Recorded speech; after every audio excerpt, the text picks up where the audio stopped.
Salut, c'est Zaba et commençons tout de suite par le numéro 11, le Saint Graal.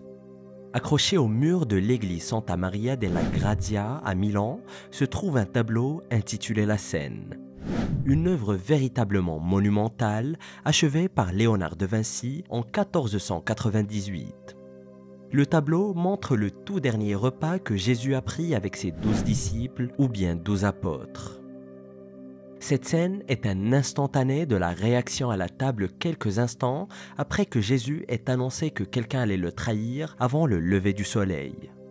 Mais ce n'est pas seulement la nature religieuse du tableau qui l'a rendu célèbre.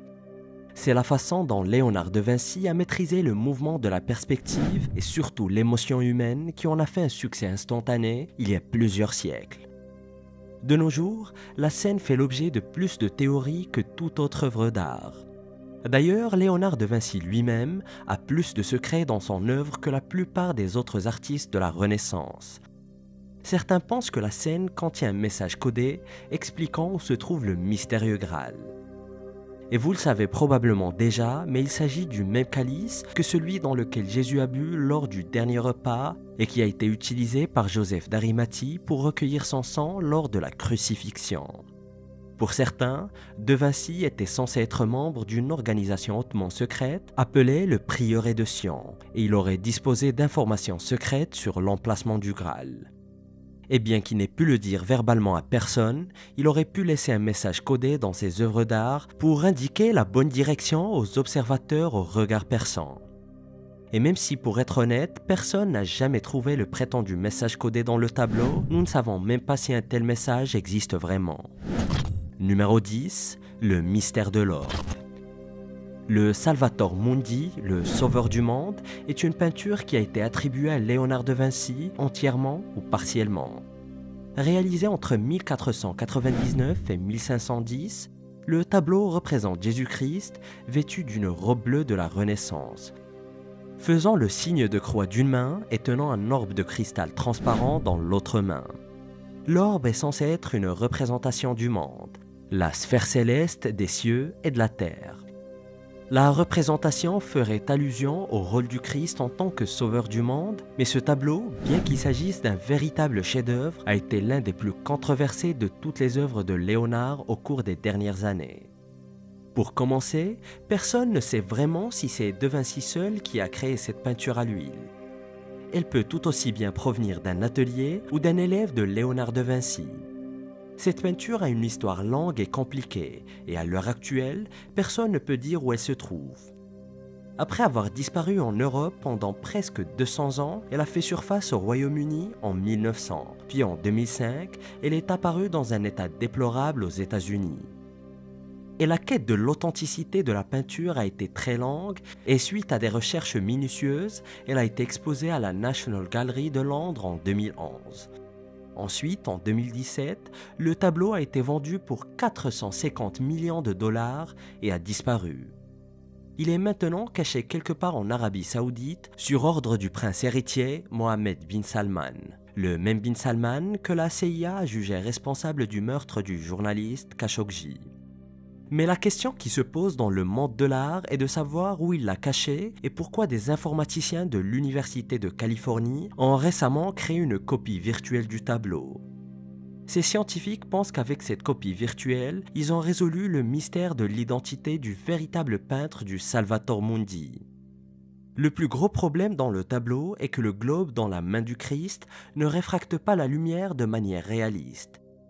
Étant donné que Léonard de Vinci était un scientifique lui-même et qu'il privilégiait toujours le réalisme dans ses tableaux, il semble étrange qu'il ait choisi de l'ignorer dans ce cas précis. Cependant, en ayant recours à des outils informatiques sophistiqués pour simuler la lumière, des chercheurs ont découvert que l'orbe était très probablement creux.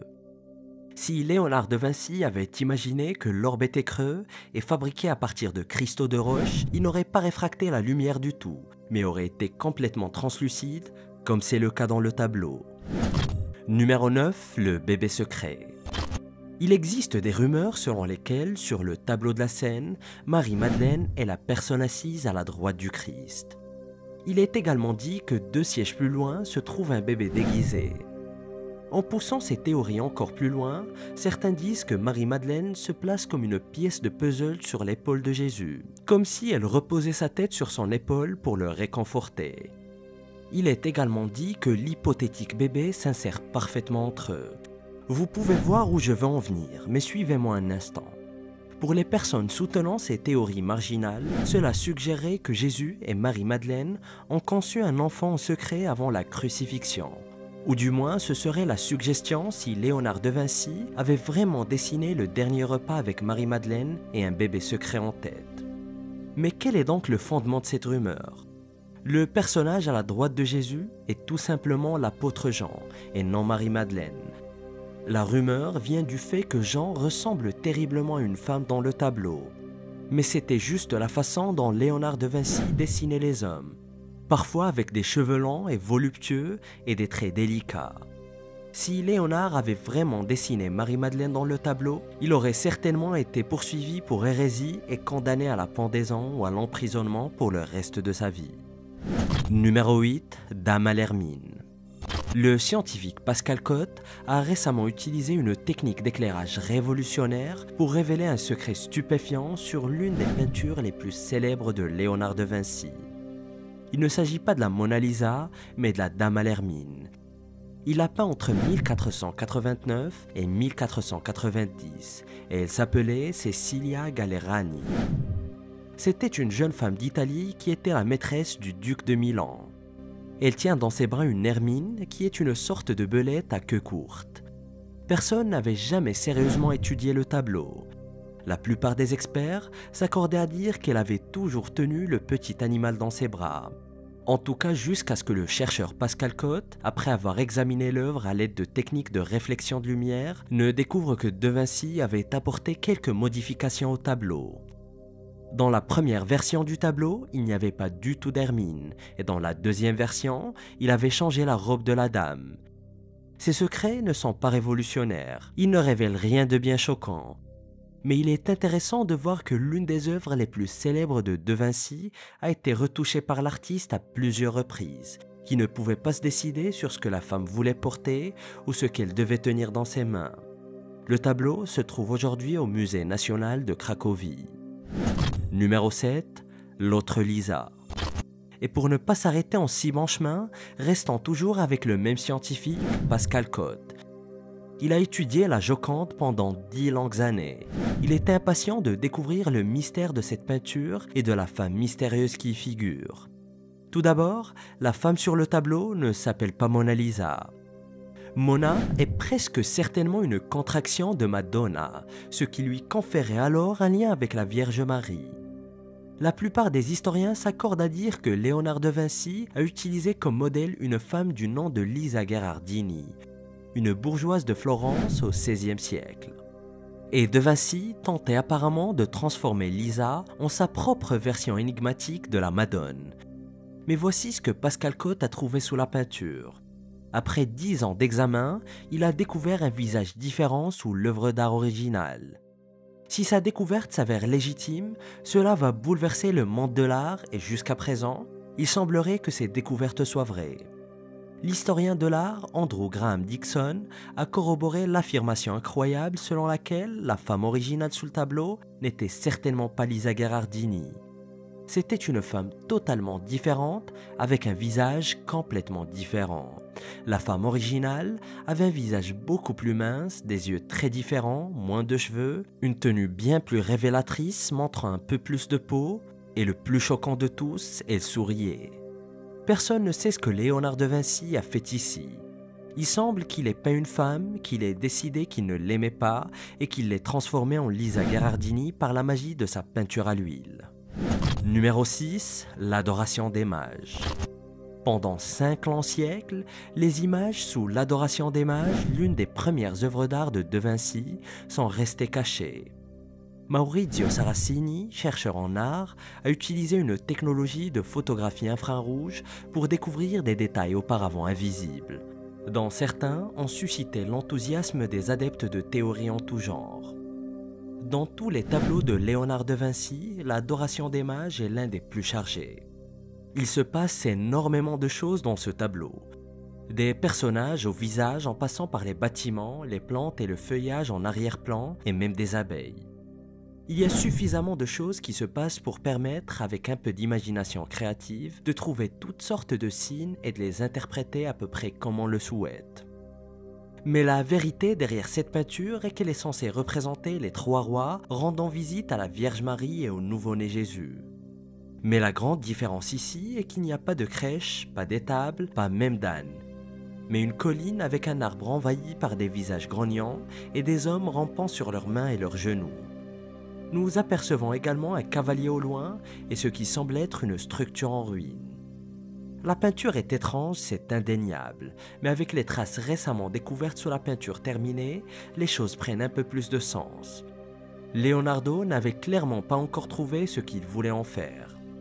C'était à l'origine une scène de bataille à part entière, des hommes à cheval s'entretuant avec des armes en acier, les bâtiments étaient également caractéristiques de temples antiques.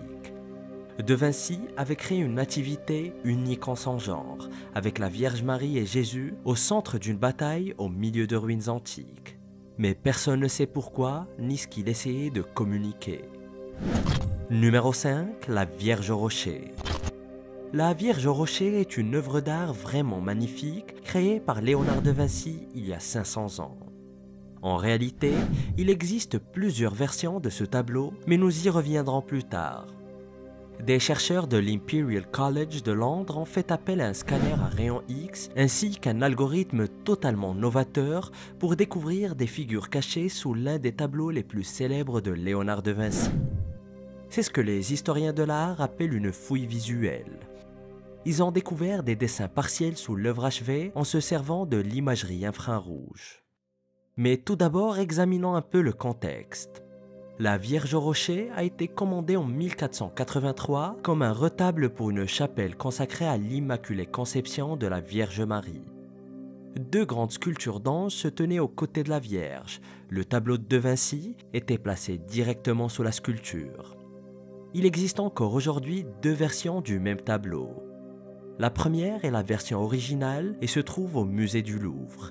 La deuxième version, qui se trouve à la National Gallery de Londres, a également été réalisée par Léonard de Vinci.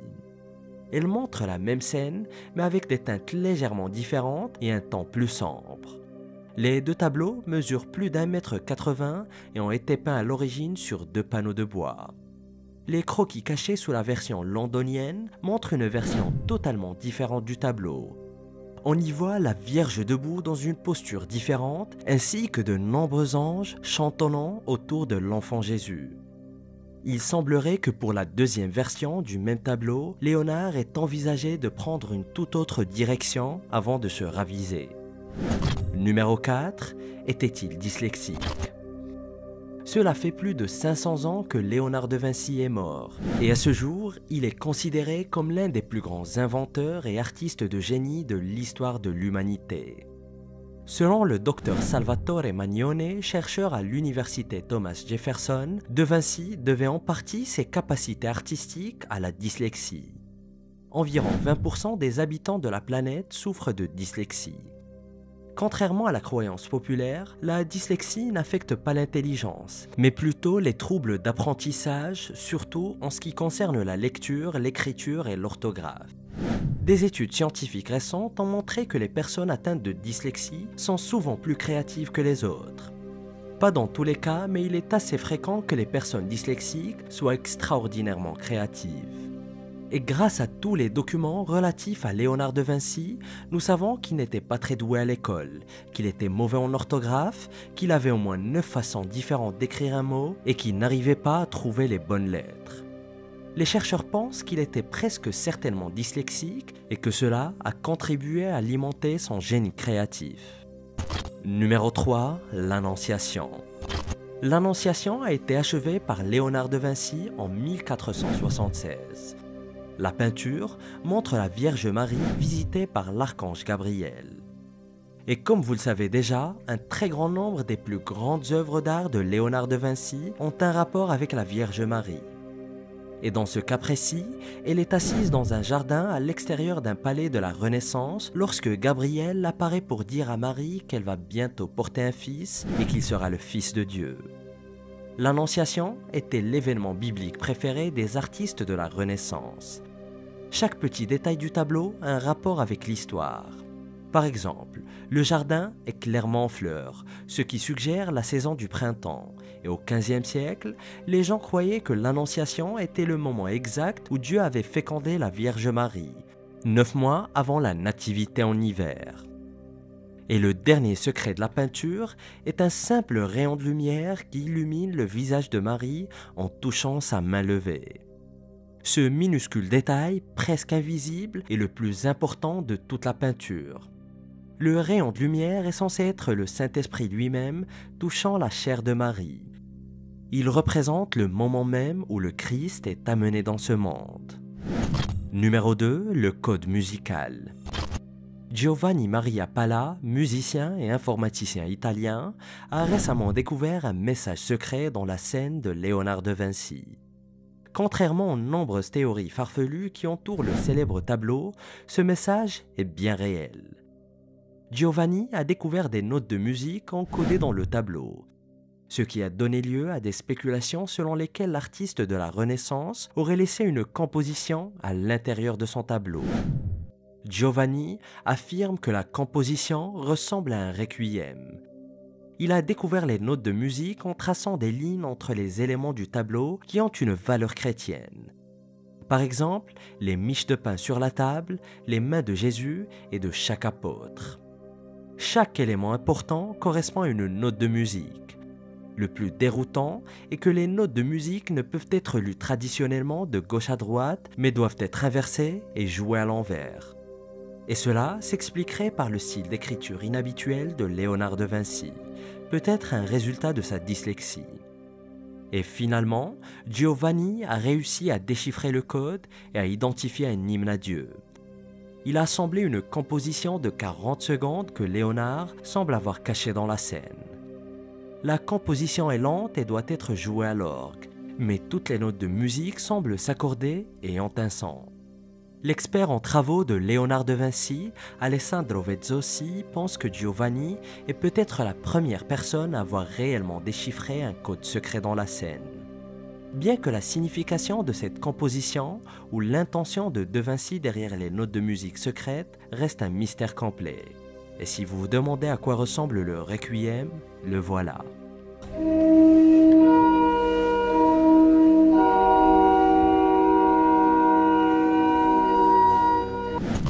Numéro 1.